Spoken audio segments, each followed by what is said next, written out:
Hi, welcome to another edition of Motivational Mondays. I'm Cory Mosley. Thank you for joining us. Today I want to talk about a principle, one of the fundamental principles of Stephen Covey's 7 Habits of Highly Effective People. And I want to talk about it relative to your ability to use it and implement it to help you close more deals and make more money. Because at the end of the day, that's what it's all about. That principle I want to talk about is the concept of begin with the end in mind. While people try to make our business sound so simple, oh, you meet the customer and you sell them a car. How hard can that be? I'm sure you'd probably agree on the other end of this that it's not as easy as it sounds. So I use the principle begin with the end in mind to illustrate this. You have to look at every step of the sales process as a stair step to the end result. So each obstacle has its own set of principles, and I want you to look at them with 3 ways. 1, what am I trying to accomplish? So if it's an initial phone call, trying to make that appointment. If it's a live call, trying to make that appointment. Then I'm trying to keep that appointment. Then I'm trying to take the customer to the next step down the road to sale. I'm trying to get a commitment. At each step of the sales process, there's a milestone to accomplish. That's how we end up with that proverbial road to the sale. So once you examine that, step 1 again, what am I trying to accomplish?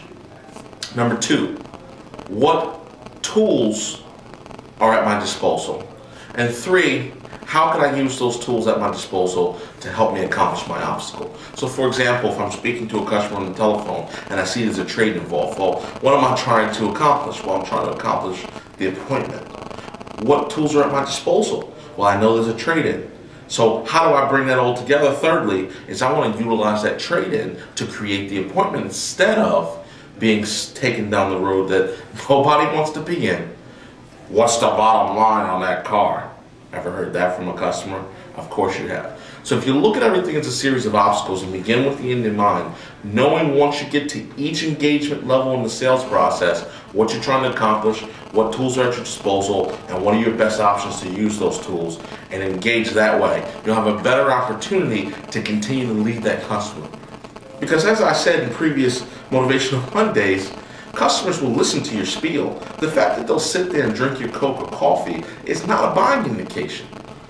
It's, they're thirsty. You were offering. It was free. I'll take your coffee. I'll take your candy. But that's not an indication of buying.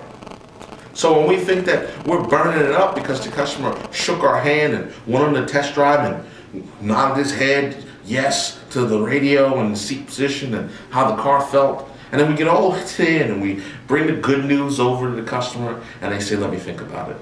How does that happen? What happens because sometimes we're so focused on our spiel. Whatever it is that you say, whatever it is your technique is, whatever your particular word tracks are, sometimes we're so focused on our spiel to the customer that we miss the buying signs. We miss the indicators. So begin with the end in mind. Take those 3 elements, sell some more cars, make more money. I'll see you next week.